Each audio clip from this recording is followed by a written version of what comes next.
सबसे पहले बात राज्यसभा से बाहर आई तस्वीरों की। संसद लोकतंत्र का वो मंदिर जहां देश का कानून तैयार होता है, जहां पर देश को दिशा दिखाने वाले निर्णय लिए जाते हैं, लेकिन जब उसी मंदिर में कानून की धज्जियां उड़ाई जाए तो आप क्या कहेंगे। आज राज्यसभा में कृषि कानून को लेकर जो कुछ हुआ उसकी तस्वीरें चौंकाने वाली हैं।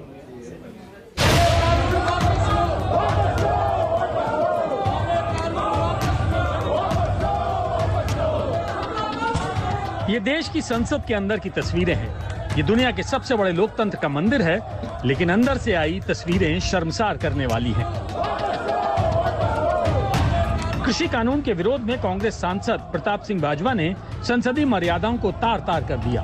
आप देख सकते हैं कि विरोध के नाम पर कैसे राज्यसभा के अंदर हंगामा हुआ, कैसे सियासी शिष्टाचार की लक्ष्मण रेखा को लांघा गया। ये नारेबाजी, ये हंगामा, ये संसद का अपमान नहीं तो क्या है। केंद्र सरकार का आरोप है कि विपक्ष की मांग पर राज्यसभा में किसानों के मुद्दे पर चर्चा होनी थी। वक्त भी तय हो गया था, लेकिन चर्चा की बजाय विपक्ष ने हंगामा किया। रिपोर्टिंग बेंच को तोड़ने की कोशिश की गई, रूल बुक को उठाकर फेंका गया। सरकार का सीधा आरोप है कि कांग्रेस मुद्दों पर बहस नहीं बल्कि हंगामा करना चाहती है। हमने माननीय वेंकैया जी नायडू, जो हमारा माननीय चेयरमैन साहब है, उन्होंने जो अलो किया था फार्मर्स के ऊपर, किसानों के ऊपर चर्चा के लिए, ये स्वीकार भी हमने किया था। 2 बजे जब इसका चर्चा शुरू हुआ, शुरुआत में 5-10 मिनट तो शोर शराबा किया। बाद में तो रिपोर्टर्स के टेबल के ऊपर बैठ के पूरा जो उधर बुक था, रूल्स बुक था, ये सब चेयर के ऊपर फेंक के एडजर्न होने के बाद भी अभी टेबल पे, रिपोर्टर टेबल पे बैठ के हंगामा कर रहे हैं, शोर शराबा कर रहे हैं, हल्ला कर रहे हैं। कई इस बीच में कई कर्मचारियों को भी थोड़ा छोटा मोटा घाव लगाया हुआ है। वहीं विपक्ष का कहना है कि सरकार तीनों कृषि कानूनों पर बहस नहीं करना चाहती है।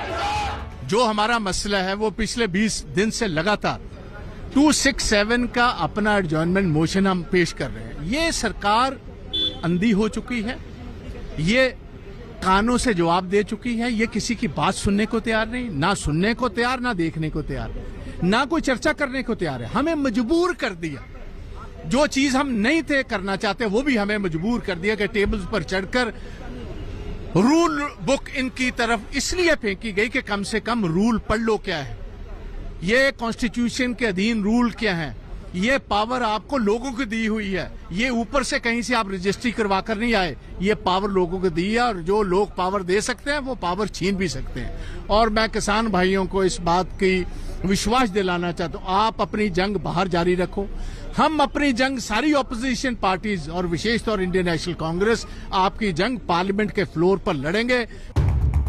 सरकार और विपक्ष में आर पार की सियासी लड़ाई छिड़ गई है और संसद अखाड़ा बनी हुई है।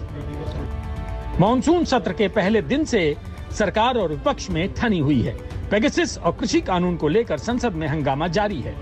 संसद में मुद्दों पर बहस होनी चाहिए, विरोध तर्क और तथ्यों पर होना चाहिए, लेकिन आज जो तस्वीरें सामने आई, विपक्ष के सांसदों का जैसा आचरण कैमरे में कैद हुआ, उसे किसी सूरत में जायज नहीं ठहराया जा सकता है। विपक्ष केंद्र सरकार पर आरोप लगा रहा है कि उन्हें संसद में बोलने नहीं दिया जा रहा, लेकिन ये तस्वीरें उनके दावों के एकदम उलट हैं।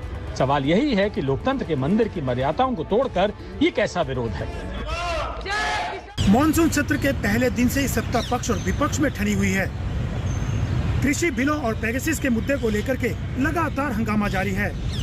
विपक्ष का आरोप है कि सरकार उन्हें बोलने नहीं दे रही है, जबकि सत्ता पक्ष ये कह रहा है कि वो किसी भी मुद्दे पर चर्चा और बहस करने को तैयार है। लेकिन आज जो तस्वीरें सामने आई हैं उसको लेकर सवाल उठाए जा रहे हैं कि क्या संसदीय प्रणाली में इस तरीके का व्यवहार उचित है।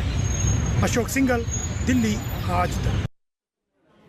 तो राज्यसभा का हंगामा आपने देख लिया, लेकिन लोकसभा में आज एक महत्वपूर्ण बिल पास हो गया है। जी हां, इस बड़ी खबर की जानकारी आपको दे दें। ओबीसी आरक्षण संशोधन बिल के पक्ष में 385 वोट। देखिए, आरक्षण से जुड़ा हुआ मामला है तो तमाम पार्टियां एक साथ आ गई। हमने मॉनसून सत्र में किसी भी मुद्दे पर कंसेंसस बनते हुए एक मत बनते हुए नहीं देखा, चर्चा तक नहीं हो पाई। लेकिन इन सब के बीच ओबीसी आरक्षण संशोधन बिल को लोकसभा में पास करा दिया गया है। 385 सांसदों ने, और विरोध में कोई भी वोट नहीं।